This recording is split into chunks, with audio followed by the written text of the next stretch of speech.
Graça e paz, irmãs, graça e paz. Você, irmão, irmã, que vai estar assistindo esse vídeo. É muito bom estar aqui novamente para passar nossa aula dessa semana, né? E nós estamos na aula de número 11, né? Nós acertamos aquelas confusões de aula 9, 10, 8. Nós estamos na aula 11. E nessa aula de número 11, né, que nós estamos aqui, nesse momento, eu gostaria de relembrar algumas coisas, né, que a gente tratou nas últimas aulas, 1 minuto, dois no máximo, e depois a gente falar a respeito de um conteúdo para hoje, tá bom? Então a primeira coisa que eu queria fazer é orar por você, tá bom? Deus Pai, em nome de Jesus, eu quero orar nesse momento por esse meu irmão, essa minha irmã, que estão nesse momento, Pai, assistindo esse vídeo. Eu não sei que dia vai chegar para eles, ou qual, se é de manhã, de tarde ou de noite, mas uma coisa eu sei, que Tu és um Deus que cuida da vida deles, das suas famílias, das suas casas, e abençoa cada um deles. Muito obrigado pela oportunidade que tenho de falar com eles e com elas, com essas irmãs que compartilham e que também assistem. Muito obrigado, em nome de Jesus. Amém. Então, gente, vamos pensar numa coisa. Nós falamos nessas últimas aulas a respeito de 3 personagens bíblicos. Nós falamos de Adão, da sua comunhão com Deus e a comunhão que ele perdeu. Nós falamos de Enoque, a sua comunhão com Deus e também das informações que ele recebeu de Adão, né? Aquela situação toda. Se você tem dúvida, assiste as aulas, as 2 últimas aulas, que você vai entender. As 3 últimas aulas, né? Cada uma tem 15 minutos, bota lá numa velocidade de 1,5, pronto. E também a terceira, né? E aquilo que Enoque conquistou, que foi o que Adão não conquistou. Adão morreu, né? E foi sepultado, voltou ao pó da terra. Enoque, ele foi arrebatado. E também o terceiro que nós dissemos foi justamente sobre Noé. Noé e sobre a questão dele ali onde vivia, que ele não cedeu às tentações naquele meio que ele vivia, e que nós podemos também vencer e também não ceder às tentações no nosso dia a dia e dos dias que nós vivemos aqui nessa terra. Tá bom? Então nós vamos pensar hoje, depois dessa reflexão, nós vamos pensar na questão de como Deus nos considera, tá? E qual é o amor de Deus, o tamanho da imensidão do amor de Deus para com cada um de nós, para comigo, para com você, para com seus filhos, para com suas filhas, para com a sua família. Mas individualmente, trazendo à alusão esses 3 personagens que nós dissemos anteriormente, o amor de Deus por Adão, que todo dia na virada do dia, Deus ia até lá, conversava com ele, né, queria saber dos feitos dele durante o dia. A segunda situação de Enoque, né, o amor de Deus, porque Enoque, ele, por ter se aproximado de Deus, Deus o tomou para si. E a terceira questão da intimidade de Noé com Deus e o amor de Deus para com Noé. Mas o que nos chama a atenção hoje, eu gostaria de pensar com vocês, como Deus nos considera mais importante do que Ele mesmo. Como assim, Grêmio? Como assim, Pastor Grêmio? Que você quer dizer que Deus me considera mais importante do que Ele? A grosso modo, se a gente for pensar, né? Se a gente for pensar, a gente vai falar assim: poxa, isso é uma heresia. Como é que o Deus Todo-Poderoso, Criador dos céus e da terra, Criador do universo, que deu nome a todas as estrelas e colocou cada uma delas no seu devido lugar, e as galáxias, tudo isso, o Sol, a Terra, na devida proporção, né, de ângulo para que recebesse o Sol, a iluminação do Sol, a Lua, numa determinada posição para que as marés viessem de acordo com o que era necessário para a Terra. Como esse Deus Todo-Poderoso, Criador de tudo isso, pode se considerar mais importante, te considerar mais importante que Ele mesmo? Como? É simples, segundo a palavra de Deus, que nos relata. Nota uma coisa, eu vou usar 3 textos da palavra de Deus no dia de hoje, nessa aula de número 11, tá bom? Para que a gente compreenda o grande amor de Deus e como ele considera que eu e você somos superiores a ele e o amor dele tão grande por mim e por você. O primeiro texto que eu vou utilizar está lá em Filipenses, né? No capítulo de número 2, capítulo de número 2, versículo 3. Eu vou abrir a Bíblia, por quê? Porque eu coloquei aqui só parte do versículo, tá? Eu não coloquei o versículo completo, mas eu gostaria de colocar o versículo completo, ler o versículo completo para você. Olha o que diz aqui, o que o Senhor, né, disse na sua palavra para nós. Olha o que ele diz: nada façais por contenda ou por vanglória, mas por humildade, e cada um considere os outros superiores a si mesmo. Gente, eu tinha escrito apenas a primeira parte, que diz assim: nada façam por ambição egoísta, né, ou por contenda egoísta. Eu tinha escrito apenas essa parte, mas o versículo diz que nada nós devemos fazer por contenda, né? E considerar os outros superiores a nós. Deus, o Senhor, ele nunca disse para nós fazermos alguma coisa que ele mesmo não tenha feito. Pensa nisso. Quando ele diz no texto: nada façam por ambição egoísta, Deus fez tudo por amor de cada um de nós. Ele deu o seu próprio Filho por amor de nós. E ele fez sempre todas as coisas de forma, não por ambição egoísta, ou porque ele queria, né, em si ser melhor do que nós. Ele sempre fez as coisas de forma que eu e você pudéssemos ser privilegiados.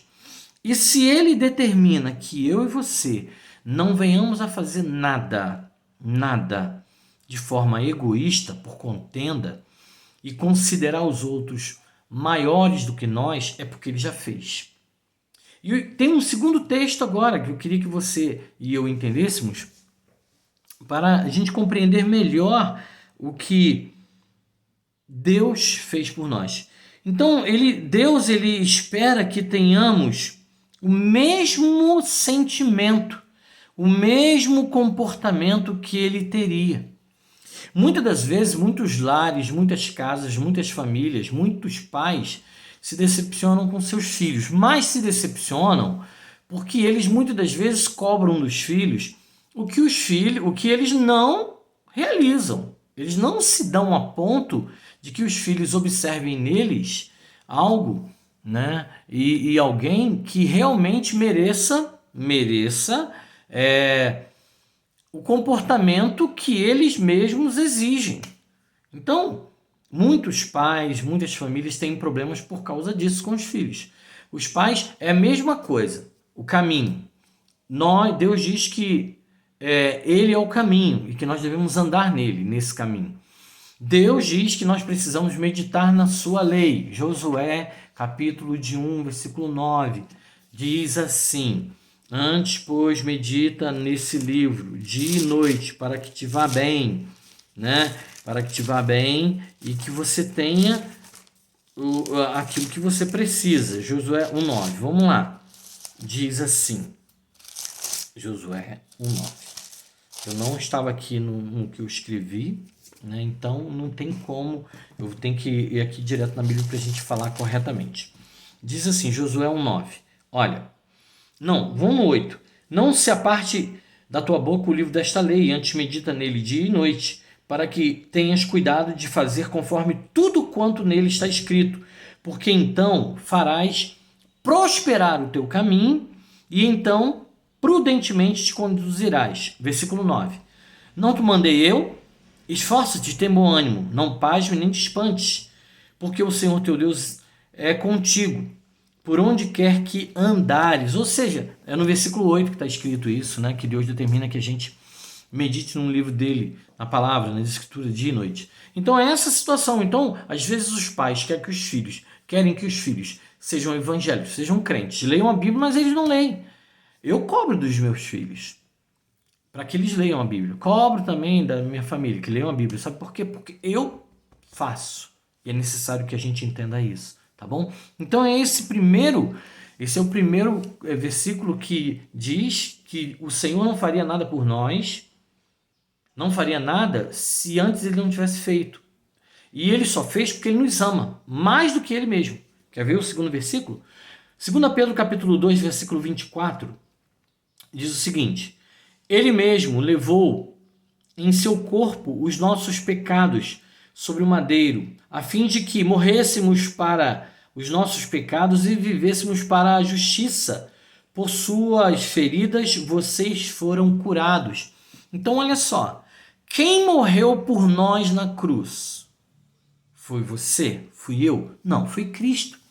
Então, olha, gente, ele se entregou por você e por mim na cruz do Calvário. Ele se entregou. Então, se ele se entregou, ele ama a nós, me ama, te ama, nos ama muito mais do que a ele mesmo. Senão, ele não teria feito isso. E ele fez isso para que eu e você morrêssemos para o pecado e vivêssemos para a sua justiça. Para que, pelas pisaduras dele, pelas feridas deles, nós fôssemos curados, fôssemos libertos do pecado. Entendeu? Então, o segundo texto que diz que Deus nos ama muito mais do que ele, é esse aqui. Ele se entregou a si mesmo por amor de cada um de nós. E olha o terceiro texto. O terceiro texto está em Romanos capítulo 12, versículo 10, que diz assim: dediquem-se uns aos outros em amor fraternal. Prefiram dar honra aos outros mais do que a si próprios. Olha, Deus entregou o seu próprio filho. Diz o texto de João 3,16, o texto áureo da Bíblia. Porque Deus amou o mundo de tal maneira que deu o seu único filho, o seu filho unigênito, para que todo aquele que nele crê não pereça, mas tenha vida eterna. Se Deus deu aquilo que ele tinha de mais importante para ele, o seu filho unigênito, para que todo aquele que nele crê não pereça, mas tenha vida eterna, então ele deu a si mesmo por nós. Ele te ama muito mais do que a ele mesmo. E eu vou dizer mais para você, se você não valesse para Deus o mesmo valor que Cristo tem para ele, ele não teria dado Cristo por você e por mim. E por último, olha o que diz um texto aqui, em Romanos 8, 29. O Senhor, ele disse: não sou eu o primogênito entre muitos irmãos? Jesus dizendo que ele é o primogênito entre muitos irmãos, ele é o primeiro, então ele é o mais importante, ele é mais importante do que eu e que você para Deus. E Deus deu o seu único filho. E o texto de João 3,17 diz: porque Deus enviou o seu filho ao mundo, não para condenar o mundo, mas para que todo mundo fosse salvo por ele. Deus deu o seu único filho, Deus deu Jesus por mim e por você, para que nós fôssemos salvos, nós fôssemos resgatados. Colossenses capítulo de número 3, agora eu estou na dúvida se é 3 ou se é 1, 9, diz que Deus nos tirou do império das trevas e nos transportou para o reino do Filho do seu amor. Portanto, o Senhor te ama muito mais do que a si próprio. Por isso que ele deu o seu próprio filho. Por isso que eu e você precisamos desejar a companhia de Deus, desejar a Deus mais do que a nós mesmos, mais do que todas as riquezas do mundo. Toda a riqueza do mundo não se compara ao amor de Deus por nós. Aquilo que Adão perdeu, aquilo que Enoque desejou e aquela intimidade que Noé teve, é aquilo que nós precisamos e necessitamos para a nossa vida. Deus te ama e isso te basta. Amém? Que Deus te abençoe, que Deus te proteja, que Deus traga a você. Você é importante para Deus. Você, se alguém mensurar que você não tem importância para Deus, diga: Jesus é o primogênito do Pai e ele entregou a Jesus por amor de mim. Ele não entregou Jesus por toda a humanidade. É claro, comutativamente sim, mas ele entregou Jesus por amor de você, por amor de você mesmo. Outra hora eu falo para você, num outro texto, por que Deus daria a sua própria vida, o seu próprio tempo, em resgate de apenas você. Que Deus te abençoe. Deus abençoe sua casa. Deus abençoe sua família. Que Deus derrame sobre você graça, paz e misericórdia, em nome de Jesus. Amém.